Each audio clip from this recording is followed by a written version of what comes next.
التقويم المصري القديم وقصة التقويم عند الحضارات بشكل عام. طبعا زي ما حضراتكم عارفين إن كل حضارة من الحضارات المصرية القديمة لما بتبدأ إنها تكتب وتدون العلوم والثقافات والمعارف بتاعتها، ويبقى ليها أسلوب فكري وأسلوب علمي واسلوب لتدوين الاحداث. بيبقى عندها يعني نيدز واحتياج كبير جدا جدا ان يبقى عندها نظام يتأرخ بيه احداثها، يتأرخ بيه احتفالاتها، يتأرخ بيه كل حاجه في الدوله او الحضاره دي. ومن هنا بيكون التفكير في الفلك، ومن هنا بيكون التفكير في التقويم وحركة الفلك ووضع نظام لوضع تواريخ وتنظيم الأحداث، سواء الدنيوية أو الدينية. يعني احنا بنبقى عايزين مثلا على سبيل المثال الوجه الأول للتقويم. أنا عايز كل قرار بتاخده حكومة الدولة يترخ بوقت معين، وبيبقى يرجع إليه في أي توقيت أنا عايزه على حسب التاريخ بتاعه. وفي أحوال تانية ببقى عايز مثلا أبقى ظابط ومحدد المواعيد بتاع الطقوس الدينية، زي أهم طقس دايما عند الحضارات القديمة وهي طقوس الحج السنوي. كل العقائد والأديان تقريبا عندها طقوس الحج، على اختلاف الشعائر بتاعتها واختلاف الأوقات أو المواسم، إلا إن كل الحضارات عندهم حج. فالحج ده ليه أيام معينة، ما ينفعش أحج في أي توقيت وخلاص. فإذا الفلك ووضع التقويم ليه احتياجات دنيوية وليه احتياجات دينية. خلت الشعوب كلها بتدور دايما على نظام او وضع لنظام للتقويم يظبطوا به الزراعه ويظبطوا به التجاره ويظبطوا به الصناعه ويظبطوا به الجوانب الدينيه عندهم ويظبطوا به كل الاحوال السياسيه. ومن هنا بدأ يبقى فيه تقويم كتير جدا. عندنا مثلا في مصر القديمه عندنا التقويم المصري اللي هنتكلم عنه. عندنا مثلا في بابل في العراق عملوا برضو تقويم. عندنا في بلاد الصين والهند والجزء بتاع آسيا عندهم برضو التقويم الصيني. عندنا في حضارة المايا عندهم برضو التقويم بتاعهم. الحضارة الرومانية عندها التقويم بتاعها. التقويم العبري القديم لليهودية، التقويم بتاع الشهداء في المسيحية أو التقويم القبطي. وعندنا التقويم الهجري في الحضارة العربية الإسلامية. التقويم الميلادي اللي اتبعته أوروبا أو الجريجوري، ده الاسم الأكاديمي بتاعه لأنه يرجع للبابا جريجوري اللي هو كان من بابوات الكنيسة في أوروبا. فكل حضارة بدأت تحط لنفسها تقويم، والتقويم ده بدأت الحضارات تحط له أساس ومرجعية. يا إما المرجعية بتكون تاريخية من تاريخ معين، بداية من تاريخ معين، يا إما المرجعية دي بتكون دينية، بداية حدث ديني معين فبيبدأ به التقويم، اللي هو هنا بداية سنة مع الحدث الديني ده أو مع الحدث التاريخي ده أو مع الحدث السياسي ده، فإحنا هنبدأ التقويم بتاعنا أو السنة بتاعتنا. او ان هو بدايه طبيعيه، ظاهره فلكيه معينه. فكل واحده من الحضارات برضو بدات تختار لنفسها بدايه معينه لبدايه السنه بتاعتها. مش بدايه التقويم، بدايه السنه، ان السنه بتاعتنا تبدا بايه. وبعد كده بدات كل حضاره كمان تختار جانب فلكي او ظاهره فلكيه معينه ترتبط بيها المدة الزمنية بتاعت السنة بتاعتهم. السنة دي هتتقسم ازاي وهتدار ازاي والشهور بتاعتها هتتعمل ازاي. فنلاقي مثلا التقويمات اللي بتعتمد مثلا على دورة الشمس. ان احنا عندنا الفكرة بتاعت الشمس والعلاقة بتاع اللي احنا دايما بنقول عليه تقويم شمسي أو سنة شمسية. السنة الشمسية أو التقويم الشمسي اللي هو زي مثلا اللي اعتمد عليه التقويم الميلادي.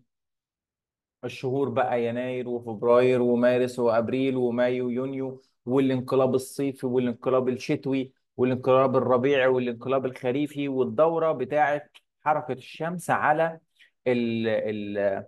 خطوط العرض الرئيسية، اللي هو الاستواء والسرطان والجدي والانقلابات أثناء فترة دوران أو الحركة الشمسية أو الرحلة الشمسية بتاعت السنة. فبيتقال عليه تقويم شمسي.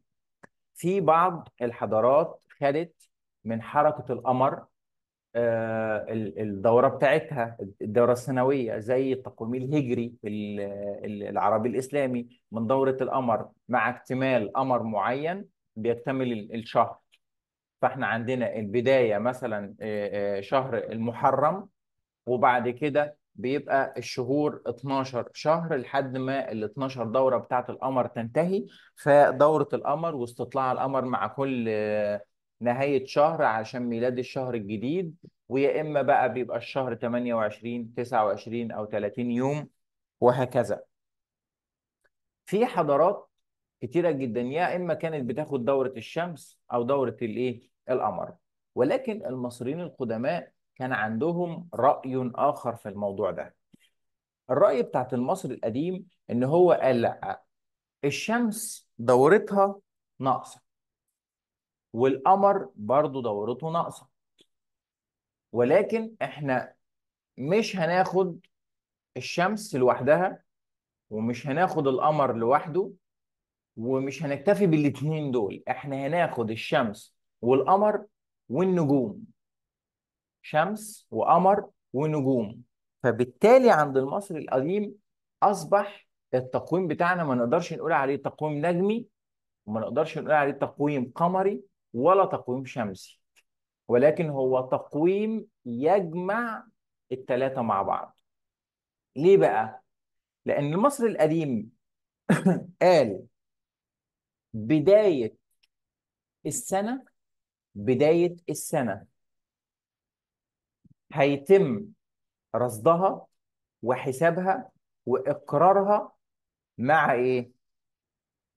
مع ظهور نجم الشعرة اليمانية اللي هو الشروق الاحتراقي، واللي حصل النهاردة قبل شروق الشمس بعدد معين من الدقائق، حوالي 4 دقائق 5 دقائق.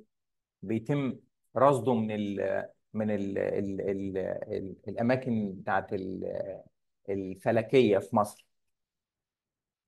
فإذا بداية السنة نفسها أقدر أعلن إن هنا بداية سنة جديدة أو لأ إمتى؟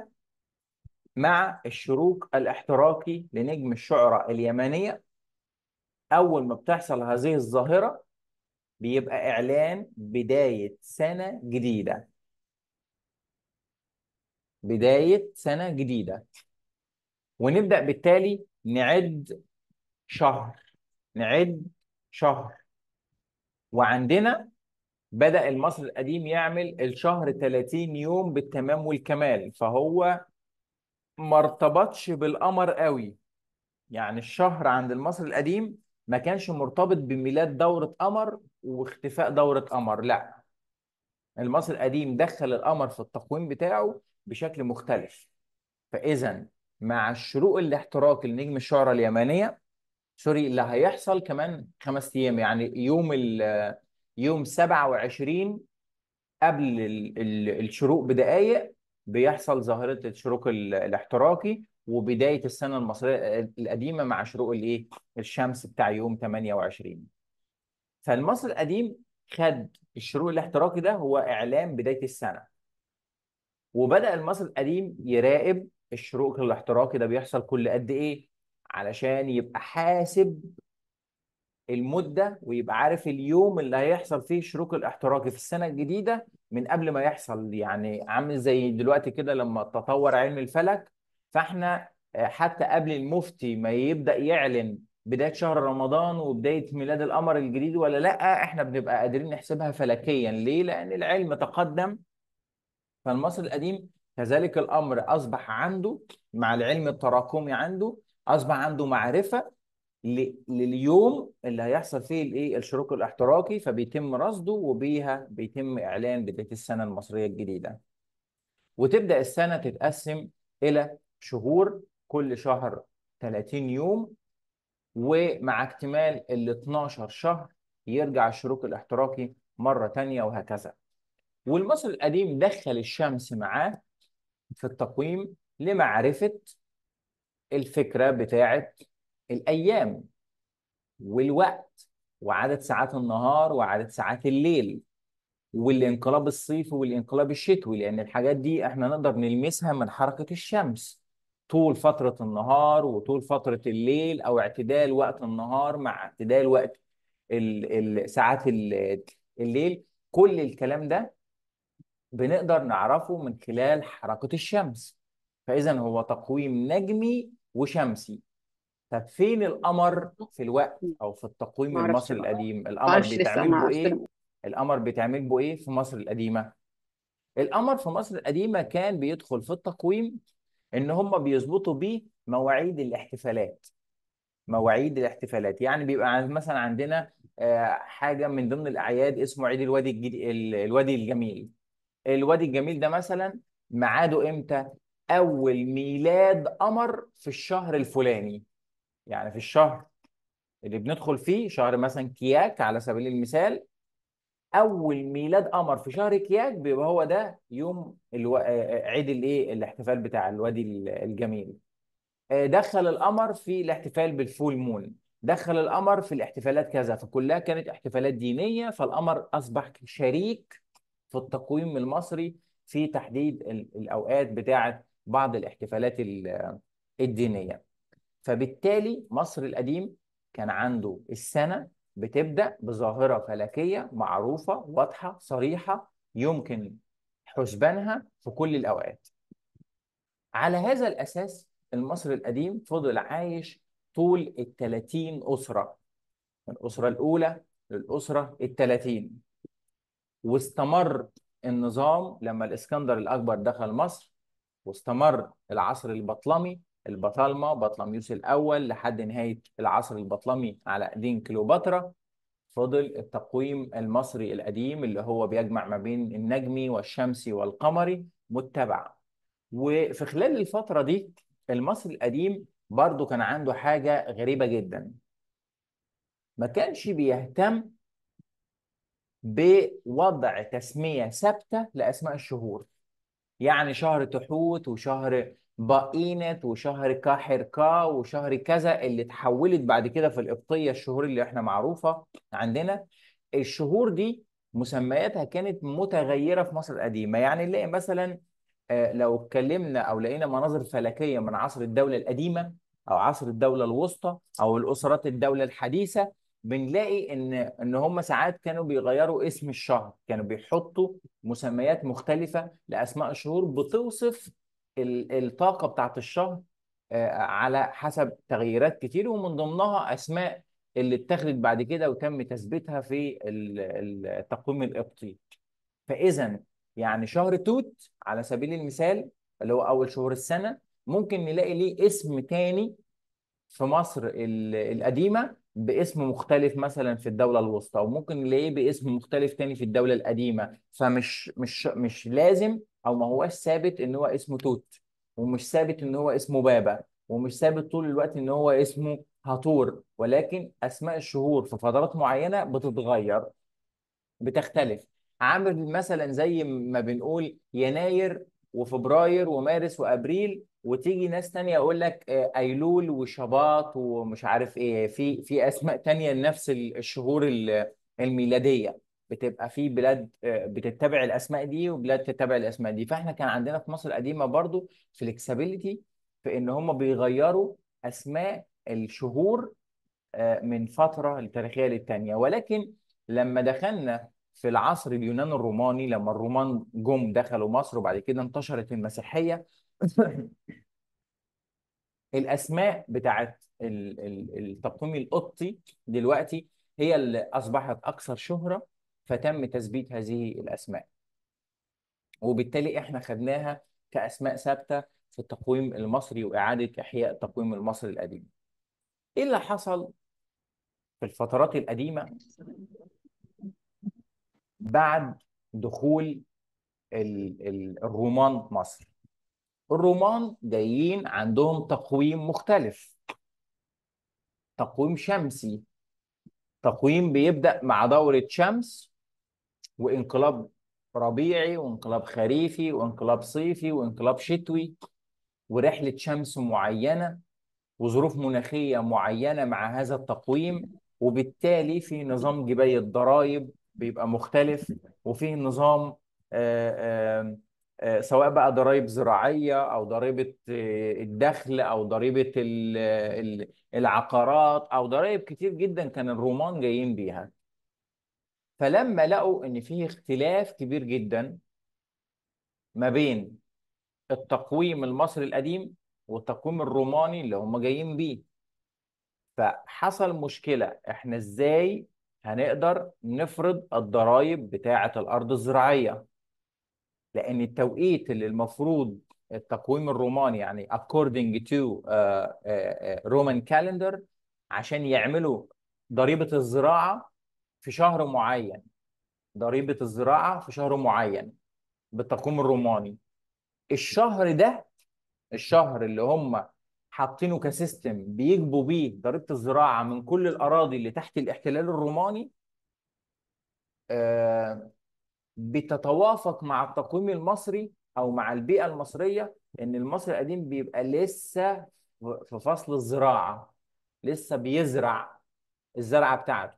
طب أنا إزاي هديله أو هحدد عليه ضريبة لزرع هو لسه موجود، لسه بيتزرع في الارض؟ فانا ازاي هحط عليه ضريبه؟ الضريبه بتكون على الزرع بعد ما يتحصد، انما وهو لسه مزروع مش عارف هقدر الضريبه بناء على ايه.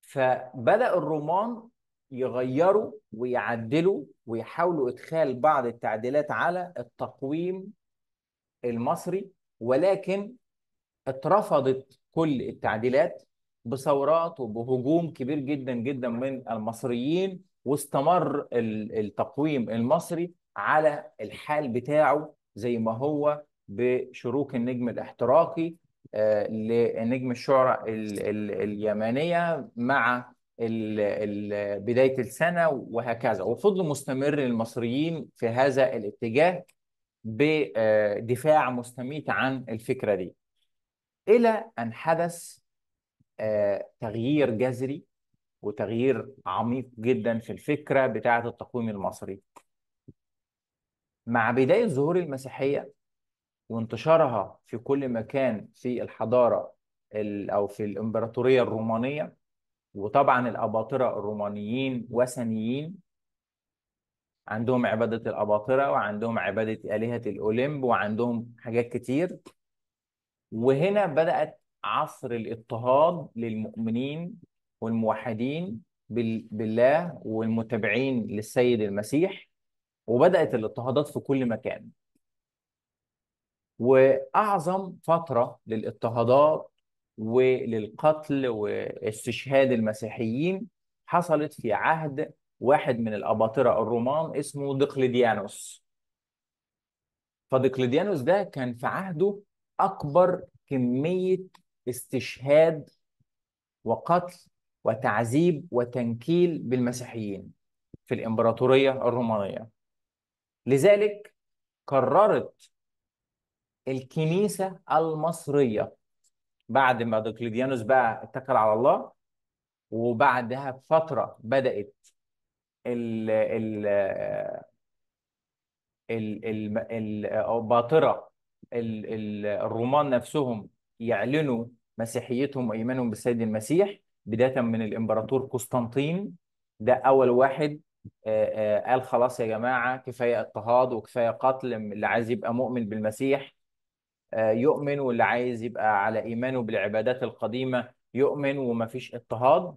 فأقر العقيدة المسيحية، والديانة المسيحية ديانة من الديانات المعترف بها في الإمبراطورية الرومانية. وبعد كده أمه الإمبراطورة هيلانا، القديسة هيلانا، أقنعت ابنها قسطنطين ان هو يكون من المؤمنين بالسيد المسيح. وبعد ايمان الامبراطور بالمسيحيه، اصبحت المسيحيه هي العقيده والديانه الرسميه للامبراطوريه الرومانيه كلها. لما انتشرت بقى المسيحيه وانتصرت المسيحيه واصبح المجتمع الروماني كله مسيحي، الكنيسه القبطيه أرادت أن هي تحيي ذكرى وإجلال كل من استشهد في عصر الاضطهاد، خاصة عصر دقلديانوس ده. فقررت الكنيسة القبطية إنها تمسح التاريخ المصري القديم كله، اللي هو التراكمي بقى، بداية من حكم الملك مينا لحد حكم فترة الملك دقلديانوس، لأن كل ده تاريخ متراكم فوق بعضيه. وقررت إن هي تبدأ من الأول وجديد، صفر، ومن أول الإيه؟ السطر. وتعتبر إن فترة عصر دقلديانوس هو بداية تقويم جديد غير التقويم المصري القديم خالص، وسموه تقويم الشهداء، اللي هو التقويم القبطي اللي احنا عارفينه حاليا. تقويم الشهداء اللي هو التقويم القبطي الحالي. فخلاص، خدوا من السنة بتاع حكم دقلديانوس واحد قبطي. طب فين الالافات اللي فاتت بتاعت من اول مينا لحد الفتره بتاعت دقلديانوس؟ خلاص احنا ملناش دعوه بالتقويم القديم ده. احنا في عصر جديد، بعقيده جديده، بعباده جديده، بفكر جديد، بكتاب مقدس جديد بقى. يبقى احنا نبدا من الاول بقى. فخدوا من عصر دقلديانوس اول عام في التقويم بتاع الشهداء، او التقويم الايه؟ القبطي، من فترة عصر دقلديانوس. وبعد كده علشان خاطر برضو يثبتوا اليوم والشهر مع السنة، يثبتوا اليوم والشهر مع السنة، لأنه خلاص بقى يعني بما إن إحنا تركنا التقويم المصري القديم، والتقويم المصري القديم واقف على إعلان بدايته على ايه؟ النجم والشروق الاحتراقي للنجم، واللي بيتغير من سنة للتانية، ممكن يتقدم يوم، ممكن يتأخر يوم، ممكن يتقدم يومين، ممكن يتأخر يومين، على هذا الايه؟ الحال. فقاموا كمان بعمل تثبيت بداية التقويم بتاع الشهداء على أن يكون 11 مارس من كل سنة. خلاص مفيش النجم بتاع الشعرة اليمانية، مفيش شروق احتراقي، مفيش الظواهر اللي هي كانت أساس بداية إعلان السنة المصرية القديمة. لا، هي تثبت 11 سبتمبر سنة السنة الأولى من عصر دقلديانوس، لكي يكون هذا الفترة وهذا التذكار بتاع الشهداء، هو بيسموه دلوقتي كده في الكنيسة المصرية تذكار الشهداء، اللي هو إحياء ذكرى شهداء العصر بتاع الاضطهاد المسيحي في عصر دقلديانوس. هو بداية تقويم الشهداء اللي اتسمى بعد كده بالتقويم القبطي. واتنسى التقويم المصري القديم اللي هو في الأساس مع بداية النجم الشعرى اليمنية. ولذلك هنلاقي عندنا إن حوالي شهر أو أكتر شوية فرق ما بين السنة المصرية القديمة النجمية وما بين السنة القبطية اللي بتبدأ في 11 سبتمبر من كل سنة. فاحنا عندنا واحدة بتبدأ في أواخر يوليو، 28، 29، 30، بتبقى في الاوقات دي. وكل فتره 4 أو 5 سنين ممكن تدخل في اغسطس شويه وترجع ليوليو مره تانيه.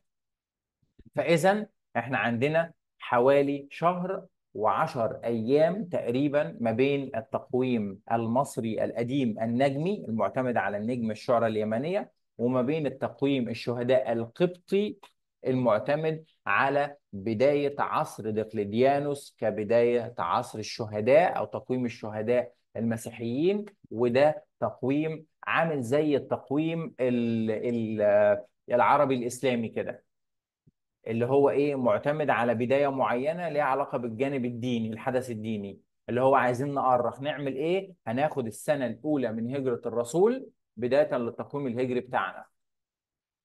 فإذا كل ما هو سبق التقويم الهجري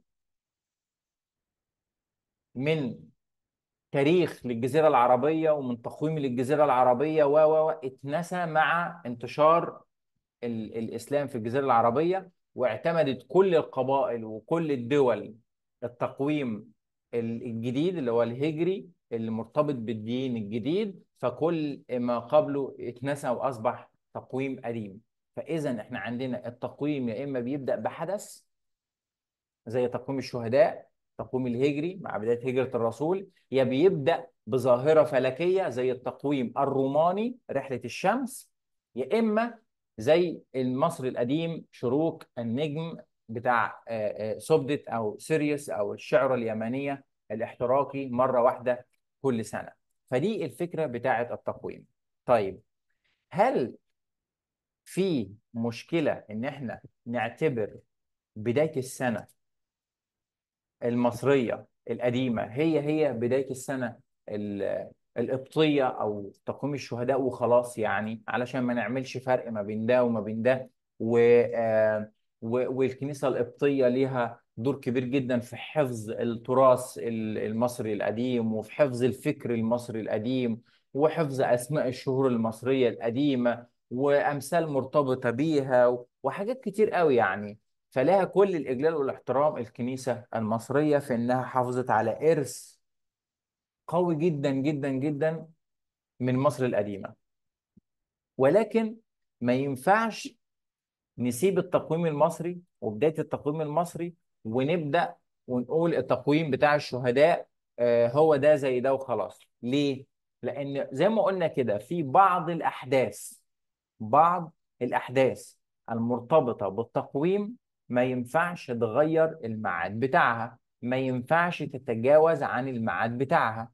زي مثلا إيه؟ لما الاقي واحد رايح يعمل حجة في شهر رجب، حج في شهر رجب، طالع يحج في شهر شوال، طالع يحج في شهر رمضان، ينفع؟ ما تنفعش. ليه؟ لأنه معروف إن أنت ممكن تعمل عمرة في أي وقت من السنة، لكن الحج أبو وقفة عرفات هو شهر واحد في السنة ومعروف ومعلوم ميعاده. آم، عندنا مثلا في المسيحية، هل ينفع نروح نسافر القدس ونقدس في أي توقيت؟ ولا القداس ليه بيبقى له ميعاد برضه معين في السنة؟ له معين في السنة. فشعيرة زي شعائر الحج في أي عقيدة في الدنيا مرتبطة بميعاد معين مقدس ما ينفعش غيره، وما ينفعش يبقى ليه بديل، وما ينفعش يتحرك ويتغير. فاحنا لو خدنا الجزء ده كمثال بقى على كل ال الافكار التانية والاحداث التانية، ان احنا لو قلنا موسم الحج according to ancient Egyptian calendar، بالتقويم المصري القديم الاصلي. طب موسم الحج امتى؟ في اول شهر من شهور السنة اللي هو شهر توت. طيب شهر توت بالتقويم المصري القديم فين؟ في شهر 8 اللي جاي ده. طب وشهر توت في تقويم الشهداء بتاع المسيحية في شهر سبتمبر. فأنت يعتبر أخرت ميعاد الحج شهر بحاله. خليت إن أنت بدل ما المفروض موسم الحج وأداء شعائر الحج في شهر 8، فأصبحت بالنسبة للتقويم الثاني بقت في شهر سبتمبر، لأن التقويم الثاني بقى فيكسد 11 سبتمبر من كل عام، لكن الثاني مرتبط بظاهرة تانية خالص. واحد بدايته حدث تاريخي، والتاني حدث فلكي. فأنت رحلت ميعاد الإيه الحدث الديني. وقيس على ده بقى كل الاحتفالات الدينية والروحية والاحتفالات بتاعت البيئيه وكل انواع الاحتفالات، بتبص تلاقي نفسك دايما بترحل كل حاجه في غير الميعاد بتاعها. فممكن الشخص يبقى عارف ان في فرق ما بين توت القبطي وشهر توت المصري القديم. يبقى عارف فرق ما بين هاتور اللي في التقويم القبطي بتاع الشهداء وهاتور المصري القديم. نعرف الفرق ما بين شهر بابا القبطي وما بين بابا المصري القديم. فبالتالي احنا ما ينفعش ناخد شهور القبطية او الشهور بتاعة تقويم الشهداء ونحط على الأيام بتاعتها مواعيد الاحتفالات المصرية القديمة، لأن أنت هتبقى بتحتفل بميعاد الحاجة بعد ميعادها بشهر وعشر أيام. فأنت لو احتفلت بشم النسيم هتبقى بتحتفل بعده بشهر وعشر أيام. حتى شم النسيم في حد ذاته الميعاد بتاعه في تقويم الشهداء اللي هو التقويم القبطي اترحل كمان زياده، يعني الى جانب ان هو فرق ما بينه وبين التقويم الاصلي المصري القديم شهر و10 ايام. شم النسيم كان لما اتحط في التقويم القبطي كان بيجي الميعاد بتاعه في التوقيت بتاع الصيام الكبير، الصوم الكبير اللي هو بيبقى مدته تقريبا شهرين او 50 يوم تقريبا. فلما كان بيجي ميعاد شم النسيم بالتقويم القبطي في الوقت اللي هم صايمين فيه، فراحوا مرحلينه تقريبا اسبوع، بحيث ان هو يبقى اول يوم اتنين بعد نهايه الصوم الايه الكبيره على طول. فهو مش في مكانه اصلا على التقويم الجديد ولا على التقويم القديم. فبالتالي احنا علشان نمشي احتفالاتنا، علشان نمشي الجوانب بتاع الاحتفالات الدينيه والاحتفالات الروحيه والحاجات دي كلها، لازم ناخد في الاعتبار ونبقى فاهمين كويس ان في فرق ما بين التقويم بتاع الشهداء والتقويم المصري القديم الأساسي اللي احنا نعتمد على الجزء بتاعه. تعالوا ندخل على اللينك مرة تانية وناخد بقى لفة في النتيجة بتاعة التقويم المصري القديم، والطاقات بتاعة كل شهر نظامها ايه، أهم الاحتفالات بتاعة كل شهر نظامها ايه، وازاي نقدر نستفيد من النتيجة دي في تخطيط سنة جديدة لينا كبداية كده جميلة بشكل كبير. تعالوا ندخل على اللينك تاني ونكمل المحاضرة بتاعتنا.